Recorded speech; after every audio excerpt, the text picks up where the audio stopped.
Friends, with the increasing cost of media and advertising your products, it is becoming exorbitantly costly to acquire new customers. In fact, if you see all big companies, they spend a lot of money on acquiring new customers. If you see your mobile and maybe Tata Sky connection, or the first customer or the customer they have to acquire, they give a lot of subsidy to acquire the customer. But they have big pockets, so they can spend, especially with e-commerce companies like Flipkart, Amazon, Snapdeal. They are actually burning money to acquire new customers. But it's practically impossible for a SME company to invest so much or burn so much of money to acquire customers. So it's always better, it's very easy, and it doesn't cost much to retain a customer. So we thought of this topic, and we have with us Mr. Rahul Kale. I'll request Shikha to introduce our today's faculty.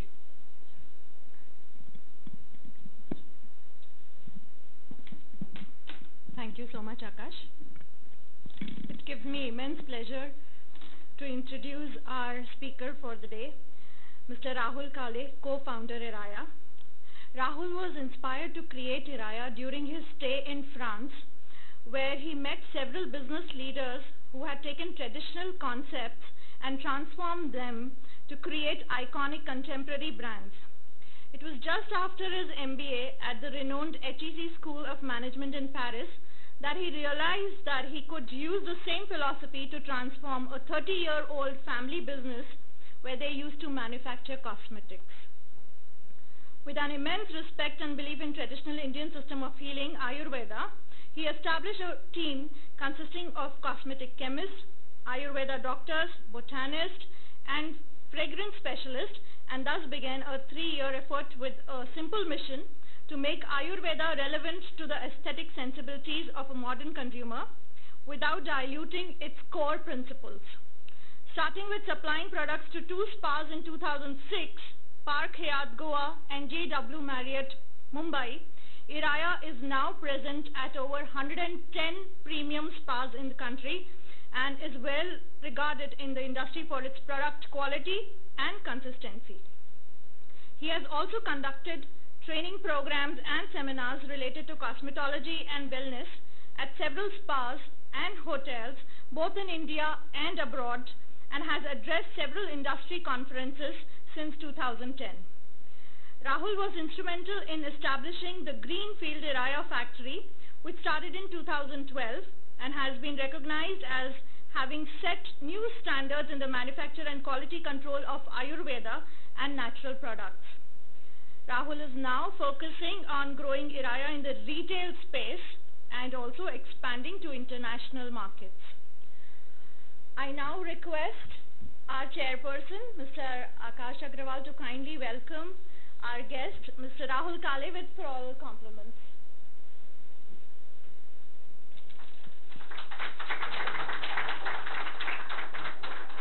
Thank you and welcome. Rahul, podium is all yours. Yeah.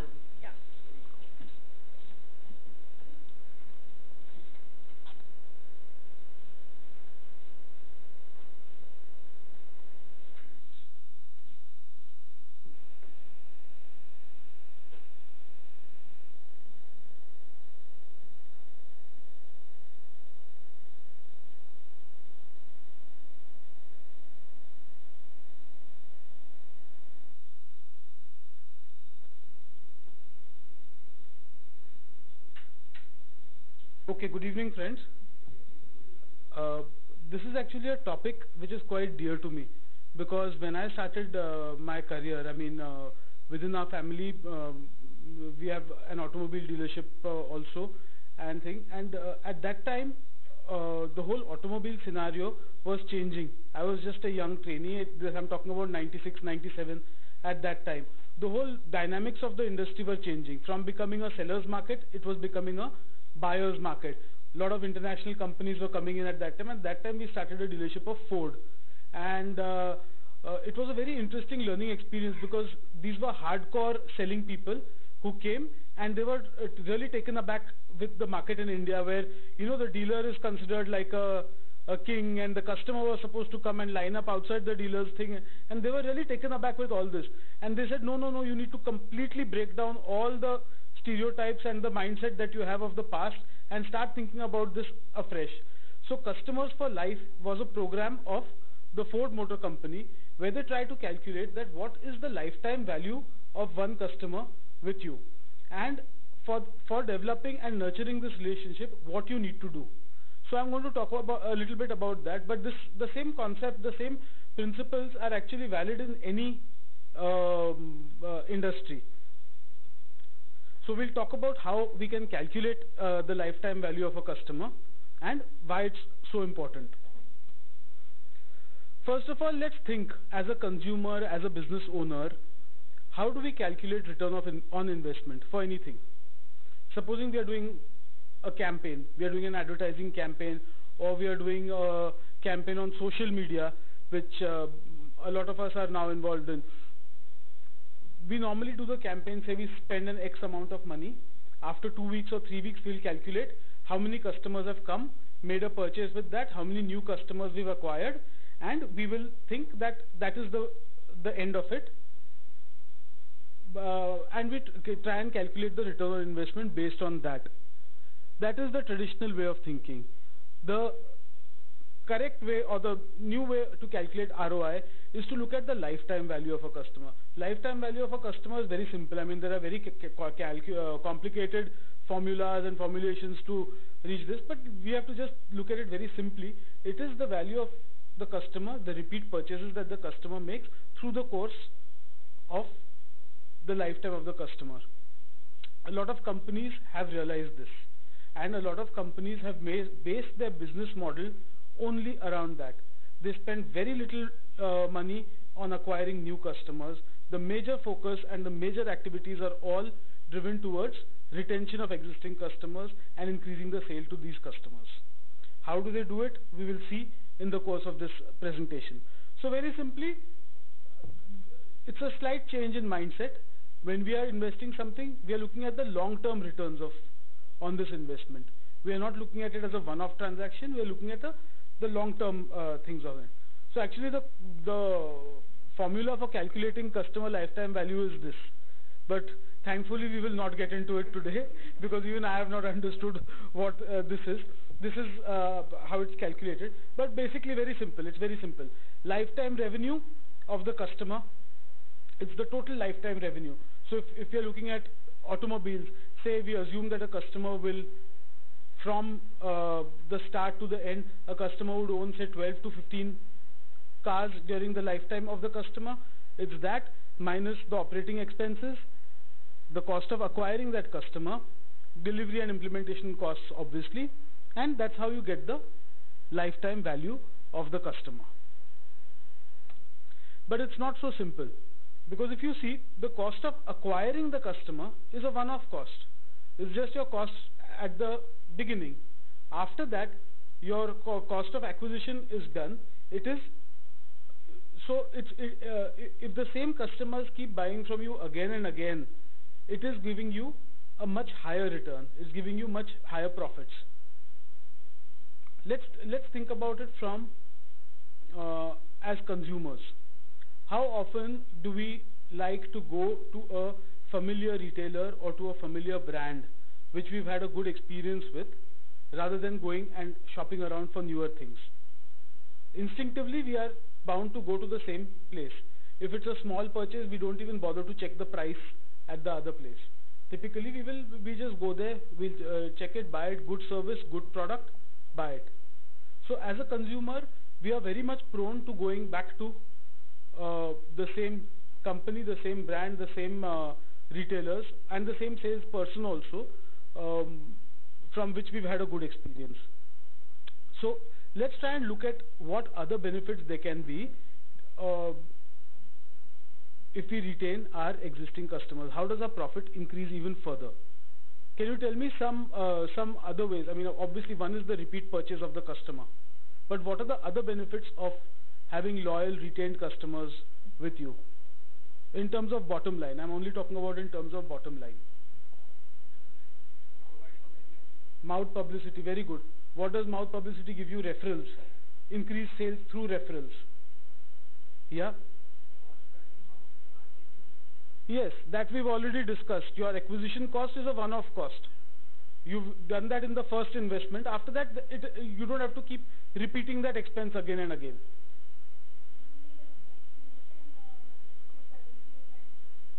So it's more efficient, you can say, because you don't have to keep repeating yourself again and again. But in terms of increased profitability, first and foremost, yes, referrals. We get referrals from the customer. Your operating costs are reduced. That's the second thing. Third thing is that what we've seen, repeat customers and customers who have a good level of confidence in the company are more prone to paying a price premium. They will not shop for discounts and prices. They are far more prone to, okay, I have faith in this. The 10% discount is not the only thing that I'm running after. I would rather sorry, go for a company that is giving me a good level of service. If I have a problem tomorrow, I can go back there. So automatically, even us as consumers, if there are two shops that are selling the same product, but one is a shop which you know the person, you are a regular customer there, we are obviously bound to go there, unless it's a very big difference in price. But for a marginal amount, we are bound to go there. So the other thing is price premium. Third thing is increased purchases. Today we go and say buy one product from one store, one product from another store. But wherever we have a good confidence level in dealing with, we are going back again and again to that same thing. We are likely to increase the portfolio. So there are a number of ways in which during the lifetime of the customer, the value is not just purchase into 10. The value is of the customer is purchase into 10 plus all these things. So actually, if you look at the profitability, it's not a gradual profitability. It goes up quite phenomenally. So from all this, if we just look at a couple of key learnings through various studies and various research reports, the top 10% of your customers, this is generally rule of the thumb, are likely to spend 30 times more than the average customers. So your top 10 customer bracket is a very, very important bracket, because that is contributing disproportionately very, very high to your sales. And these are the people whom you need to look after, retain, and make your loyalty programs according to these people. It is 8 times more expensive to acquire a new customer than to retain an existing one. How often as business owners, I'm sure some of you are running your own businesses now, how much time and effort and money do we invest in new customer acquisition programs? To acquire new customers. Very high. Our whole entire effort, our entire energy is in acquiring new customers. I mean, the whole day we are doing advertising campaigns, we are doing flyers distribution, brochure distribution, lot many things we are thinking about through the day. It is basically for acquiring new customers. How much thought do we give to the existing customers who are there? Mostly the attitude is, हाँ वो खुश है ना, आएंगे वापस. That is the attitude that we have mostly. And I mean, even for me, we have to remind ourselves that no, खुश रहना is not enough. Uske beyond it is there, because that one customer can contribute 10 times what 10 other customers can do for me. So we need to actively have plans in place for existing customer retention, for increasing their purchases, and for retaining these customers. Of course, it increases reputation, word of mouth, loyalty is increased. Word of mouth, as you know, is not a vague concept today in marketing. It is a concept which people are willing to pay a very, very high premium for, because companies everywhere and marketers everywhere have realized that nothing is as effective as word of mouth publicity. So it's not a random vague concept, but a very, very important marketing concept now. They're obviously less price sensitive. For a 10% discount, the person is very highly unlikely to jump around from store to store. So they're more likely to buy more. So upselling, cross-selling, you have far more opportunity for this. Upselling, we all understand what it is. If a customer comes in to buy a very base level product, by telling them more about the product, by explaining to them, you can take them higher up in the thing. Cross-selling is when you sell allied products to that. So the existing customers are likely to do that. This is a study that was conducted very recently, that a 5% increase in customer retention, and this is specifically for retailers actually, 5% increase in customer retention can result in 75% increase in a company's profitability. This is a study done by Bain and Company recently, but it's very important to realize the importance of this. Just a 5% increase in customer retention. Any questions, any doubts? Should we move on? So what do we conclude? I mean, very simple conclusion of all this is that a customer's lifetime is positively related to profitability. This is the key core concept that we must remember. Second is, the profits for retained customers increase over time. Like I explained to you, it is not purchasing to 10. It is purchasing to 10 plus a lot more.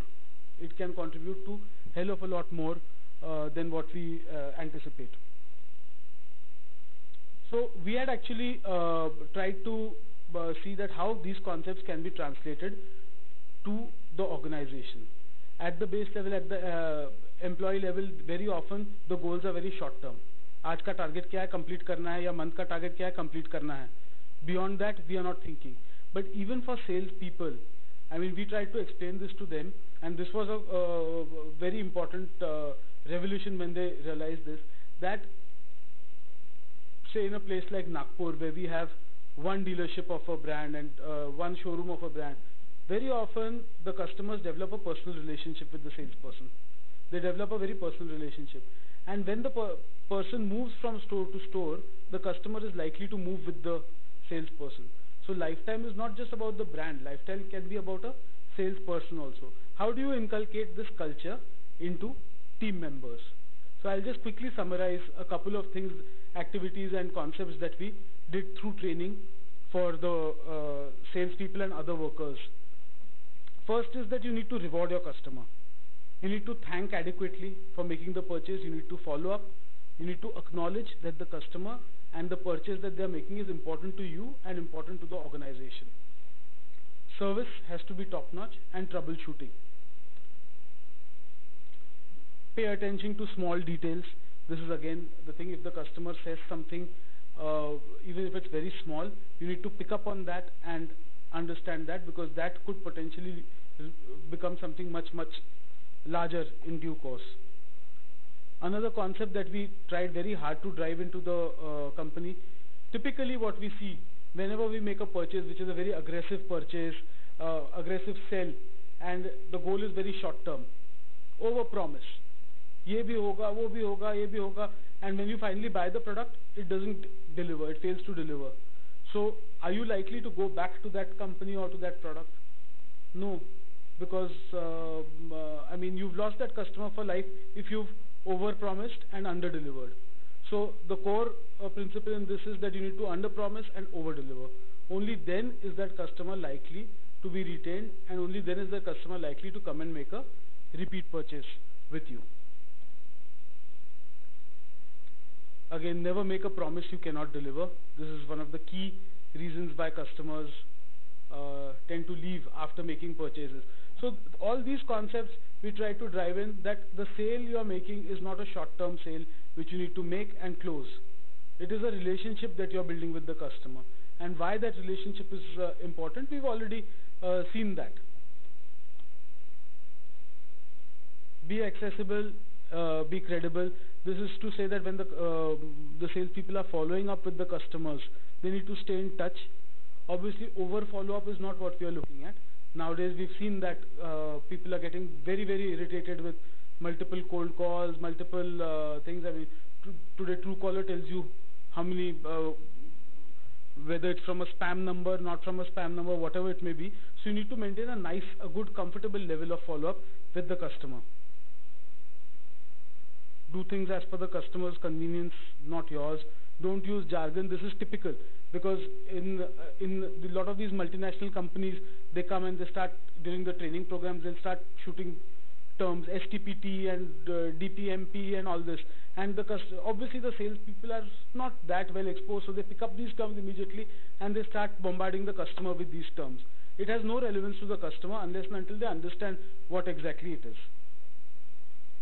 Be a resource for a customer. This is actually a very important point, which we've realized now in the course of the thing. If the customer has any problem related to the thing, or they're looking for an additional solution, you should try and be a resource for the customer so that the customer comes back to you again and you are able to help that. Even if it's not your area of responsibility very strictly, you have to try and become a resource for the customer. In the course of your job, one is exposed to lot many things. You have contacts in certain places, you have contacts in other places. If you give the customer access to these and make it a good experience for the customer, they are likely very much to build that, have more confidence in the relationship that they are building with you. Get feedback from the customer. Typically, we like to believe that no news is good news. But most often we have seen that no news means the customer has also forgotten all about it. You need to get feedback adequately from the customer. Are they happy with the product? Are they happy with the service? Is there something additional that you can do? Keep getting feedback from the customer. Only then can you really build that long-lasting relationship with the customer. Again, one of the most important things, in a survey recently, 68% of the customers have said that we left this dealing with this company because of indifference. I had a problem, nobody bothered about it. I mean, in the course of our day, if one is in a customer service oriented job and we are continuously getting complaints from customers, continuously getting things, one tends to become indifferent. Problem kya hai, wo to, it's not a big problem, we'll look into it later. But this is a very core concept in terms of this. So as business owners and as people within the industry, how are some of the ways by which we can implement these things in a stepwise phase manner?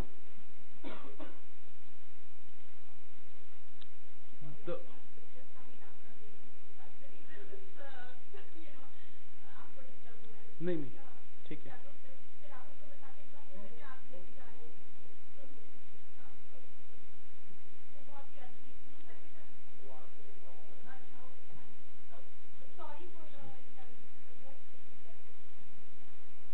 मैं चालू रखूं? He will be taking from here, like you will be speaking.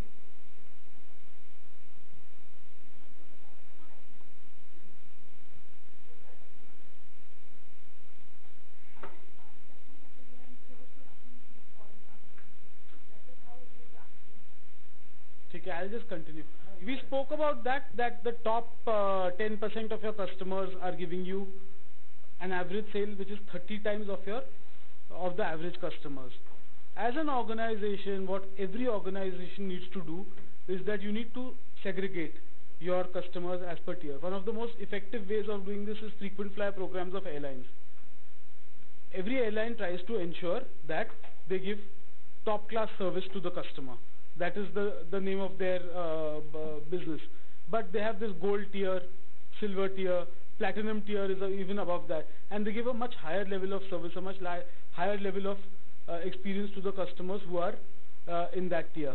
So accordingly, as an organization, you need to realize who are those customers who are contributing maximum to your bottom line. And accordingly, you need to reward that customer for doing business with you. A customer who buys 30 vehicles in a year and a customer who buys 1 vehicle in a year, it does not mean that you ignore that customer who's buying the 1 vehicle. You need to give that customer very good service too. But the customer who's buying that much more, you definitely need to enhance the experience. You need to enhance the returns the customer is getting on their investment.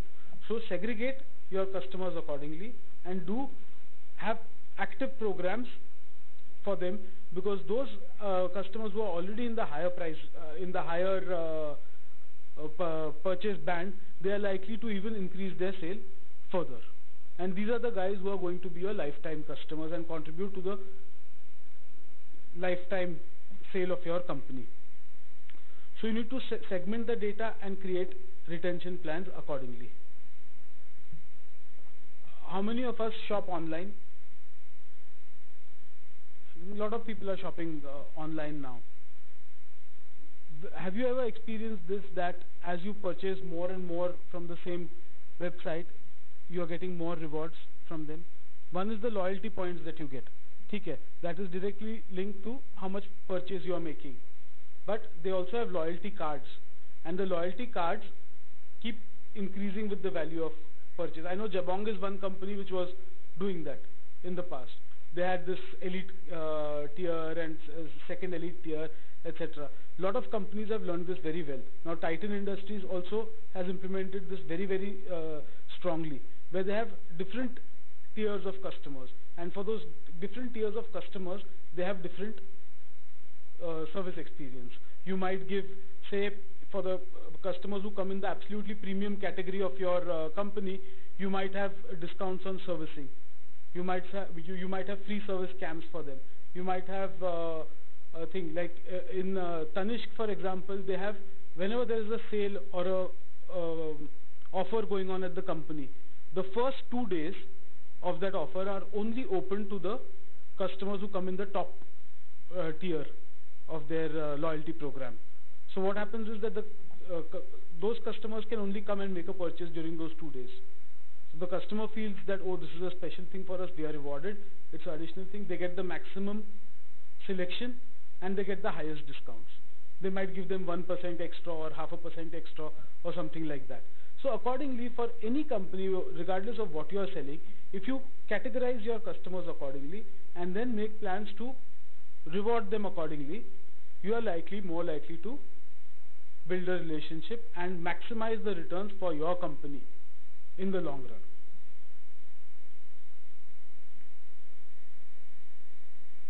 Again, send the right communications. Today, many tools are available to all of us, and we need to make full use of those tools in sending the right communication to the customer. Bombarding the same customer with 10 different emails and 5 phone calls and SMSs is definitely not the way to keep in touch with the customer. You need to realize what the customer's needs are, and then according to that you need to send them communication. Typically, we get a newsletter from a company where we have shopped online maybe once in 15 days. Now, I don't know how many of you have used Make My Trip to book tickets. Make My Trip has started a new thing where if you are logged in through your account, you just search for a fare, say Nagpur to Mumbai for 12th of June, and you don't complete it. You'll get an email in your inbox saying that why don't you complete your... It's highly irritating. It's just a matter of deleting that mail, but it's very irritating. First of all, I feel that privacy कुछ नहीं है. मैं कुछ search किया and this company is sending me an email for that. So what I have started doing is logging out and then checking. Because every time I do it, I don't want people to know where I'm making travel plans for and what I'm doing. So that's highly irritating, and as a company, you need to realize that sending 10 and 12 emails in a day is definitely not the way to keep the customer happy. There are lots of free softwares available today, MailChimp and all kinds of software which maintain good databases. They maintain databases of